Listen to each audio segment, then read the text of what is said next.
Hey, what's up everybody? Eddie P over here at Crossroad Cues. We have a special visitor that came all the way in from the great state of Virginia, Mr. Ariel Carmeli.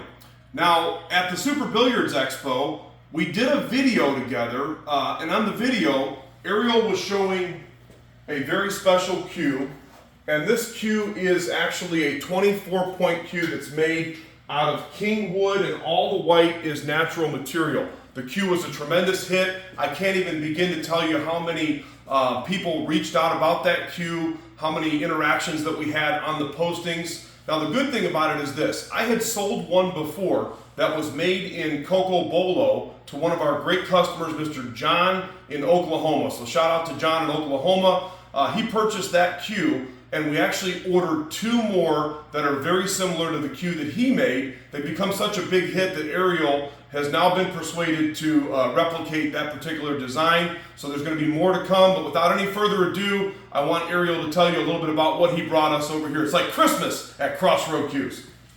So when we make a cue where everything needs to match, you try as best as you can to make it out of one, usually a 36-inch piece of wood.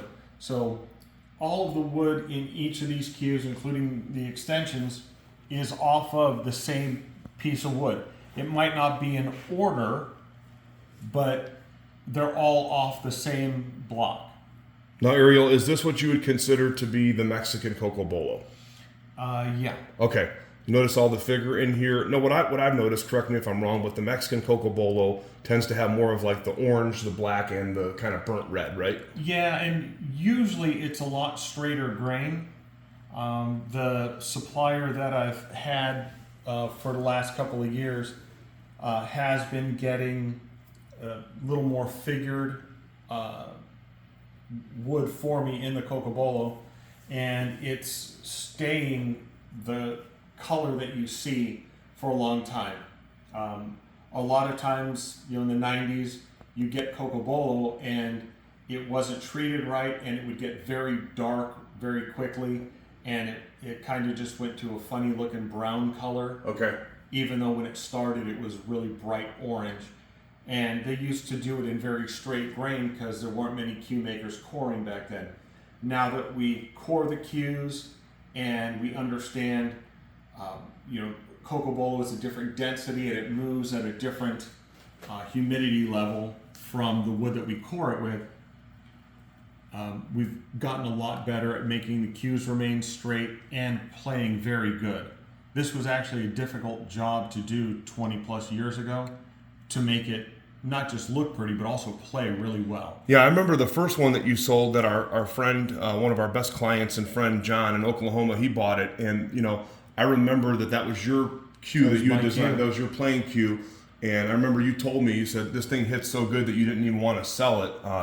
These are cored with Purple Heart as well too, right?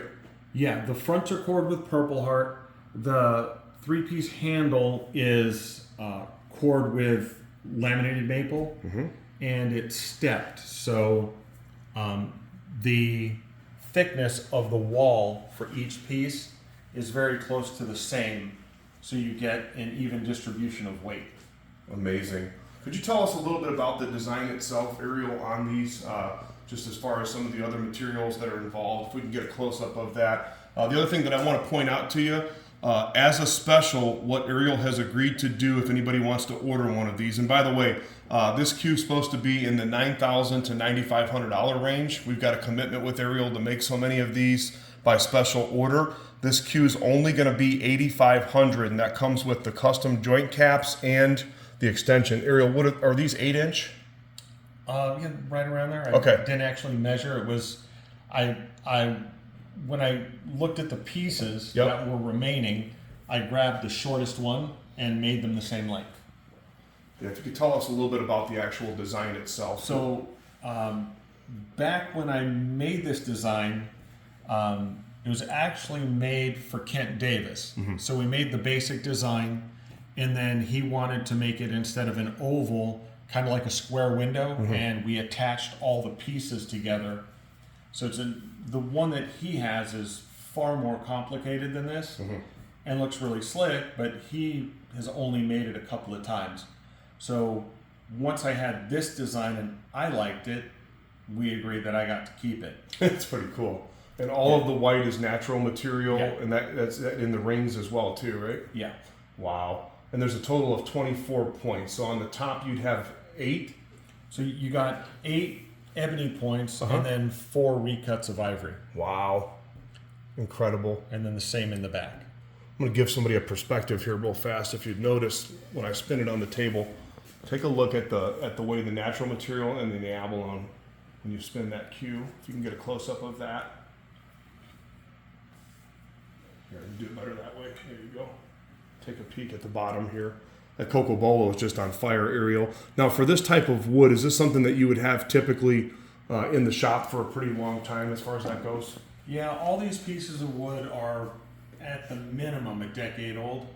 A long time ago, in California, we have a supplier in San Diego. He's the largest importer of Cocobollo into the nation.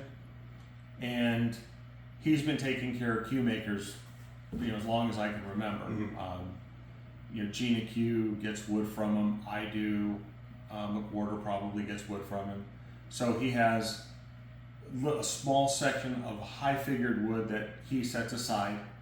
And whenever one of us wants to go down, it's like you walk in, you see the Cocobollo, and you see the price of the Cocobollo. Then you go to that section and you go, why did the cost of Cocobollo just triple? And it's because we're hand picking. I have noticed too, because I've got a player quality cue, and just so most of you know, I don't just sell his cues. Ariel and I are friends, but I also love to play with his cues, and I'm not shy about that. We're always showing different cues. I showed him some of the ones that we've got in the collection, but I noticed that I have a player cue made out of the Cocobollo, and we've sold several of those. The Cocobollo is really, really good for playability, isn't it? Yeah, Cocobollo, Ebony, Bacote, and some people still like Purple Heart, although it really doesn't have much figure, so there's not a lot of bang for your buck in the look with Purple Heart. But those woods typically play very well. Cocobollo and Ebony are probably going to be the 2 best playing woods. That's why every time you see high-end cues, they're always made with those woods because they're dark enough to where you can get a good contrast from the lighter woods going in, so you can see all the details of the work.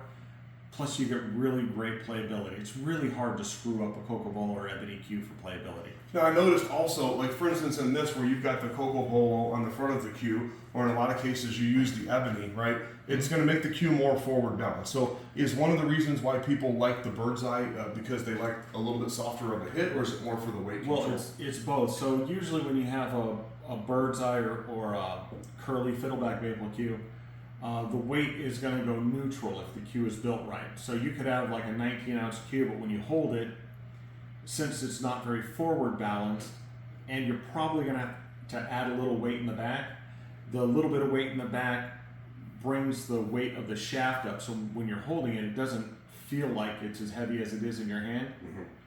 But when you hit a ball with it, you're going to feel a little more in the handle because the wood will give a bit. Where with the Cocobollo or Ebony or Bacote, it's just going to feel like a hot knife going through butter when you hit the ball. And with the forward heaviness, like for a one pocket player or someone who shoots with an open bridge, whenever you have to shoot off the rail, that more forward balanced cue will keep the cue down because you're hitting the top of the ball. You want forward balance so it doesn't pick the shaft up off the ball and cause a miscue. Man, what a gorgeous, gorgeous, gorgeous, gorgeous design. Ariel, I thank you so much for taking the time to come by. We got a special delivery. If you're watching this video right now, these are currently available, but they're going to sell extremely fast. If you were to order something like this from Ariel, you're looking at several years worth of weight. Look how clean that work is, though. Unbelievable. I mean, the point work, the inlay work, everything all together. I don't know how you could even sell one of these. It was hard not to keep one. Yeah, actually, the end of the run for our deal, there is one more Cocobollo cue coming that is sold, and 2 Kingwood versions of the one that was up there, and one of those is sold. So technically, there's these 2 cues and 1 Kingwood cue left. in the run, and that is it on this because we're switching to the anniversary cue. There you go. For the show for next year. There you go. Hey guys, check out CrossroadCues.com if you want to meet Ariel in person. You can always catch him at the Super Billiards Expo 2026. Going to be coming up right around the corner. Just a quick preview. You mentioned the anniversary cues. Anything else special coming out for the expo? There's going to be a fair amount of wrapless cues. Okay.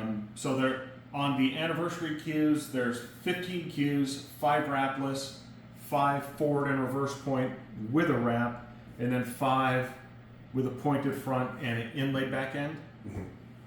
And I've had a couple of requests for some older designs that I did, but people wanted them in wrapless. They want the forward and reverse point, but they want to see it as a wrapless cue. So we're bringing 24 cues again to the show. I don't know if any of the wrapless anniversaries are left. I know 4 of them are sold for sure, and 1 or 2 of the other ones. But the way they're selling, by the time the show gets here, if you don't get on it quick, there won't be any available to buy at the show. It'll just be a delivery at the show. Are you taking any deposits if somebody watching might want to put a deposit down on those cues or no? They can get on the list. There's no deposits needed. There you go. Get on the list. Contact Ariel Carmeli, or of course you can come to one of his authorized dealers, just like Crossroad Cues. Thank you so much for taking the time to watch this video. If you want to see more content like this, make sure that you like, follow, and share our business Facebook page, Crossroad Cues Gallery, and get on our YouTube channel. Make sure that you subscribe. Ariel Carmeli in the house at Crossroad Cues. Thanks for taking a look.